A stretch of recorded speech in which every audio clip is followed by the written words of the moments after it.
కుట్రలతో చంద్రబాబు కట్టిన కూటమిని ప్రజలు విశ్వసించలేదన్నారు కాకినాడ రూరల్ ఎమ్మెల్యే కురసాల కన్నబాబు. ఏపీలో జరిగిన ఎన్నికల్లో గాలి వైఎస్ఆర్సీపీ వైపు వీచిందని చెప్పారు. మరోసారి ముఖ్యమంత్రిగా వైఎస్ జగన్ ప్రమాణ స్వీకారం చేస్తారని ధీమా వ్యక్తం చేశారు. సీఎం జగన్ గడిచిన 5 ఏళ్లలో అభివృద్ధి, సంక్షేమంతో పాటుగా అనేక సంస్కరణలు తీసుకొచ్చారని తెలిపారు. జగన్ ప్రజలకు మెరుగైన పాలన అందించారంటోన్న కన్నబాబుతో మా ప్రతినిధి రాజు ఫేస్ టు ఫేస్. ఓవరాల్గా ఏపీలో ఎలక్షన్ ఏ విధంగా జరిగింది, గాలి ఎటు ఇచ్చిందనే విషయం మీద మాజీ వ్యవసాయ శాఖ మంత్రి కాకినాడ రూరల్ ఎమ్మెల్యే కురసాల కన్నబాబు ఉన్నారు. ఆయనతో మాట్లాడే ప్రయత్నం చేద్దాం. గాలి ఎటువైపు ఇచ్చిందని మీరు భావిస్తున్నారు సార్? లాస్ట్ ఎలక్షన్ కన్నా 2019 ఎలక్షన్ కన్నా 2% పోలింగ్ పెరిగింది. ఇంచుమించుగా ఈ సినారియో మొత్తం జిల్లా వ్యాప్తంగా, కాకినాడ జిల్లా వ్యాప్తంగా అలాగే అనిపిస్తుంది, రాష్ట్ర వ్యాప్తంగా కూడా ఉంది. ఒకటేంటంటే ఈ ఎన్నికల్లో మనం చూడాల్సింది, ఏ ప్రభుత్వానికైనా సరే యాంటీ ఇన్కంబెన్సీ ఓటు ఒకటి ఉంటుంది. కానీ ఈ ప్రభుత్వంలో గౌరవ ముఖ్యమంత్రి జగన్మోహన్ రెడ్డి గారికి పాజిటివ్ ఓటు కనపడింది.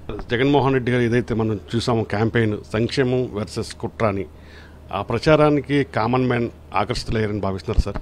అంటే చంద్రబాబు అంటేనే కుట్ర. అతను ఎప్పుడు ఫెయిర్ పాలిటిక్స్ చేయలే.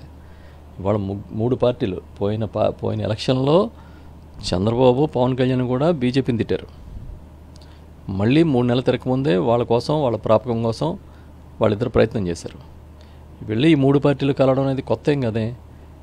2014 కూడా వీళ్ళు కలిసే పోటీ చేశారు. మళ్ళీ ఇప్పుడు కలిసి పోటీ చేశారు.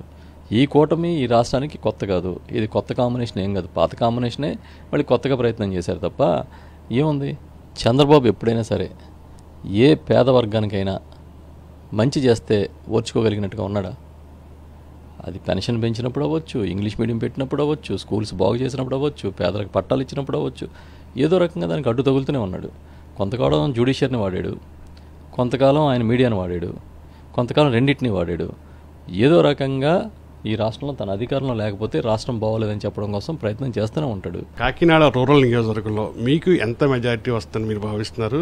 ముఖ్యంగా మీకు మీ ప్రత్యర్థికి ఉన్నటువంటి తేడా ఏంటి సార్? సార్, ఒకటి, కాకినాడ రూరల్ నియోజకవర్గంలో గత ఎన్నికల్లో నాకు వచ్చిన మెజార్టీ కన్నా ఎక్కువ మెజార్టీతో గెలవబోతున్నాం. ఇందులో ఏమీ తిరుగులేదు. నాకు నా ప్రత్యర్థికి ఉన్న తేడా మీ అందరికీ తెలుసు. నేను ఒక మీడియా నుంచి వచ్చిన పర్సన్గా స్వచ్ఛంగా ఉంటూ ఎప్పటికప్పుడు ప్రజల మధ్యలో 24 గంటలు ఉంటూ పనిచేస్తూ ముందుకెళ్ళా.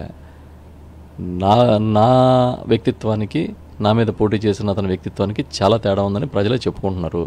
అయితే ప్రతిపక్షాలు చేస్తున్న విమర్శలు కానీ, ఆరోపణలు కానీ అభివృద్ధి చెందలేదని చేస్తున్న ఆరోపణలు ప్రజలు ఖచ్చితంగా ఓటు రూపంలో తిప్పికొట్టారని భావించవచ్చు సార్? అంటే సంక్షేమ అభివృద్ధితో పాటు జగన్మోహన్ గారు తీసుకొచ్చిన సంస్కరణలు మీరు మర్చిపోతున్నారు. ఇవాళ ఒక వాలంటీర్ సిస్టమ్ కానీ, ఒక సచివాలయ వ్యవస్థ కానీ, ఇవన్నీ సంస్కరణలు. ఇవి ప్రజల దగ్గరికి సర్వీసెస్, ప్రజల సేవల్ని, పౌర సేవలను అందించడం అనే ఒక పెద్ద సంస్కరణ తీసుకొచ్చారు. తెల్లవారికి ముందే పెన్షన్ ఇవ్వడం దగ్గర నుంచి, ఇంటికి వెళ్ళి కుల ధృవీకరణ సర్టిఫికేట్ ఇవ్వడం దగ్గర నుంచి, ఇంటికి వెళ్ళి వైద్య పరీక్షలు చేసేదాకా వ్యవస్థను నడిపిస్తున్నారంటే ఇది పెద్ద సంస్కరణ. కాకినాడ రూరల్ నియోజకవర్గాలు కూడా మంచి మెజార్టీతో తాను గెలుపొందుతానన్న ధీమాను కూడా వ్యక్తం చేస్తున్న పరిస్థితులు కనిపిస్తున్నాయి. వెంకటరామ్తో కలిసి కరస్పాండెంట్ రాజు, సాక్షి టీవీ, కాకినాడ రూరల్ నుండి.